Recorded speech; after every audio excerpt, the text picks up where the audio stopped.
Right, so Eating Disorder Awareness Week, back again. So we're having some discussions about aspects of eating disorders. As a quick disclaimer, we all have our own experience of eating disorders, and we're being quite open and honest in these discussions. So if you feel like it may trigger you or harm you in any way, please either don't watch or be very careful. We don't want to cause any harms to anyone. So I'm Hazel. I'm 34, and I've got a history of bulimia and purging disorder. And you'd like to introduce yourselves? I'm Christina. I've had anorexia since I was 13, which then became atypical anorexia with purging subtype when I was 16 for many, many years, but I'm not going to say how many. And I am recovered now, and I am an ambassador for the charity Beat. I'm Adam. I'm 25. I've had an eating disorder since I was 11, various different diagnoses, including none at all.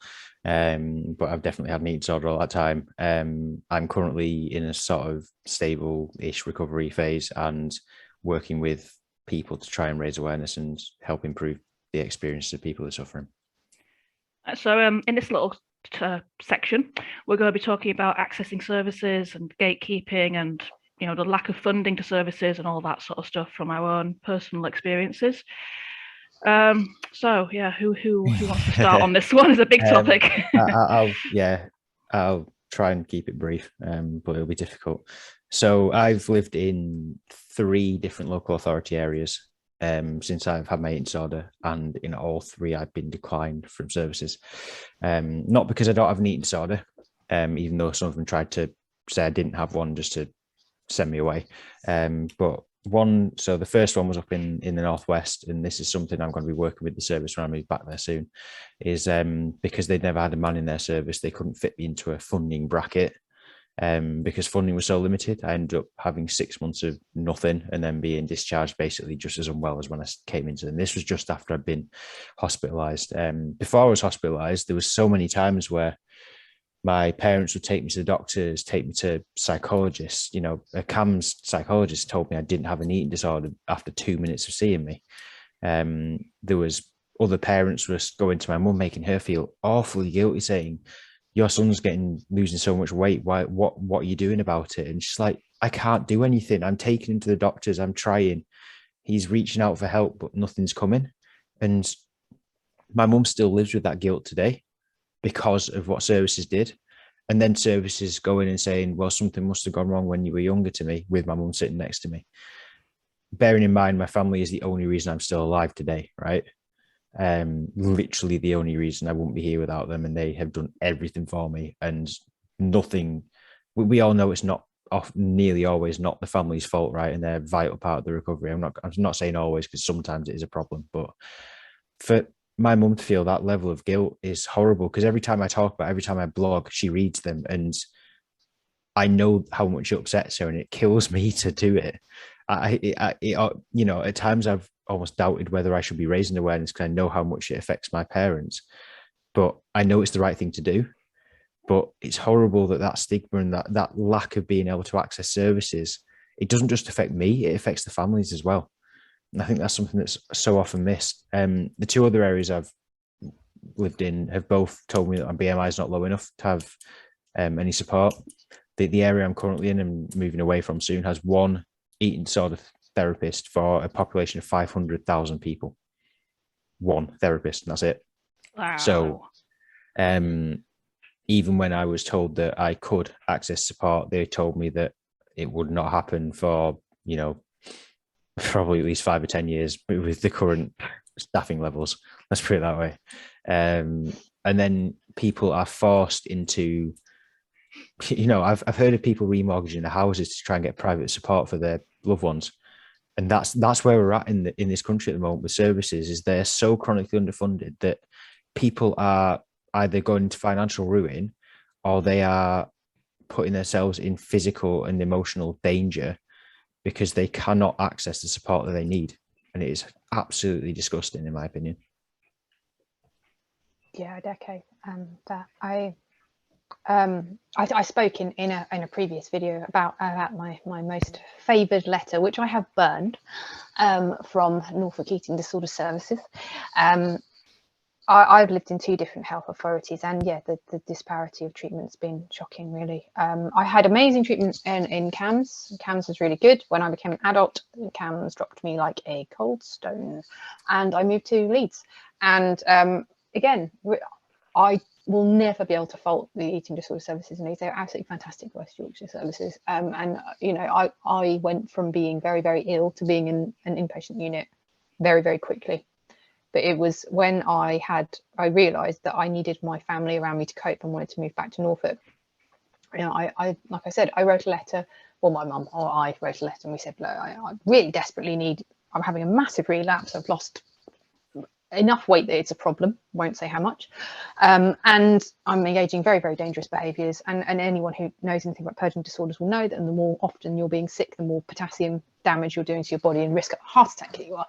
And they just sent back a letter and said your BMA is 20, come back when it's lower, which is awful. And it didn't get any help. And I've mentioned before, being pregnant, BMI is obviously not very low when you're pregnant, because you're carrying a human being around inside you, which is difficult to prove. And my weight just kept going up, and I stood on the scales, and they were like, well, it's all going fine. And I cried because I was gaining weight, and they were like, well, we've never had a pregnant person before, we don't know what to do with you, maybe we should just discharge you until you're not pregnant anymore, and then we'll be able to deal with you. And I was like, right. Oh, that's ridiculous. So yeah, I had to pay for my own therapy basically, and I did. And I'm really lucky because I had parents that were financially able to support me, and I went to a funded charity for therapy, and they were great, and that therapist helped me kick my eating disorder and deal with it. But I went through therapy for 17 years of my life with no success. Had my parents not been able to support me through a lot of the therapy that I had, would I be here? Probably I would be in hospital now, or not around at all. Yeah, and it shouldn't be that way. And I work with a lot of carers through my role as an ambassador, and it's shocking. I'm hearing parents feel so helpless and unable to help their children, knowing that services are saying to their children, you'll have to come back when your BMI is 2 points lower, and they've got to sit there and watch their kids wasting away. And again, we've talked a little bit about BMI and said that BMI is not a gateway. You know, people are seriously ill when they're at much higher BMIs, and I constantly feel sad thinking about how carers must feel watching people helpless, like what you've been talking about, Adam, and just awful, really. Yeah, it's not just. I think we need to move the conversation away from just anorexia as well, because it's, you know, most parents and carers will probably come when their children maybe have anorexia or restrictive eating disorders, but that misses the 90% of people who don't. And they are still at a huge risk, both physically, more than many people believe, especially bulimia and things like binge eating disorder can be real risks to, you know, how your, like you said, how your mineral salts in your body work and things like that, and your homeostasis, but also the psychological impacts. You know, suicide and eating disorders there's a very high correlation between the two, let's put it that way. And I think it's, people so often just go physical sides, are you in physical danger? No, you're all right then. But that's not the whole story. You know, there's so much more to it, and it's a multifaceted illness, and we can't just look at the physical sides and go, oh, well, you can't get treatment because you're physically not gone, you're not at death's door physically yet, because someone emotionally might be there, and that is completely missed. Yeah, I mean, the physical side isn't just BMI either. I mean, I never got down to being bulimic. I never got down to a really low BMI, and that's why they wouldn't give me treatment at first, because they were like, oh, your BMI is not low enough. I didn't get treatment until I passed out at the top of a flight of stairs and fell down an entire flight of stairs and ended up in hospital for falling down the stairs. And they then, while I was in hospital, discovered that I'd started to damage my heart.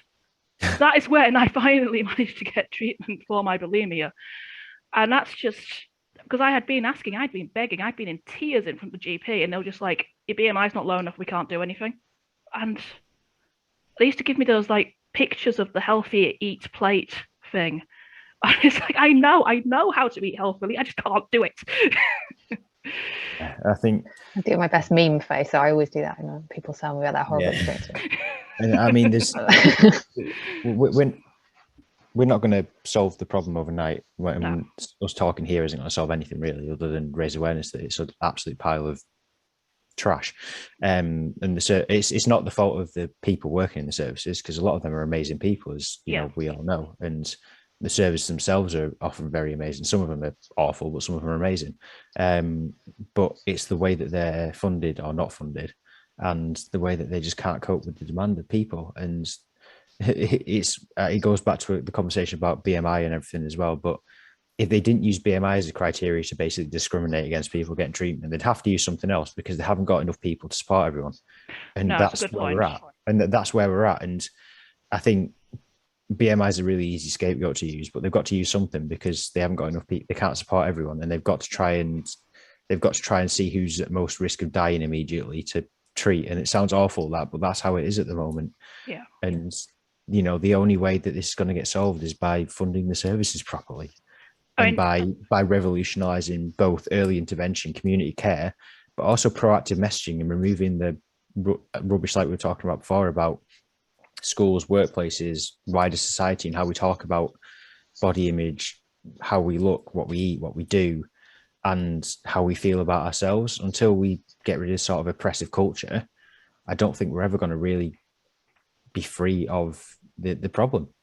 I mean, all credit to some of my GPs. Some of my GPs desperately wanted to help, but they just knew that if they referred me, I wouldn't get anywhere. So what could they do, really? It shouldn't be on... It's putting a lot of pressure on them, because they're having to support people they shouldn't be supporting, they don't have the specialism in.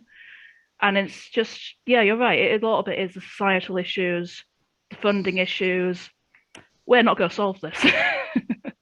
Yeah, and I mean, and Beat said over the last 2 years, there's been a 400% rise in eating disorder cases, which is just this terrifying, isn't it? And you think of all those people who are out there begging for help and can't get it.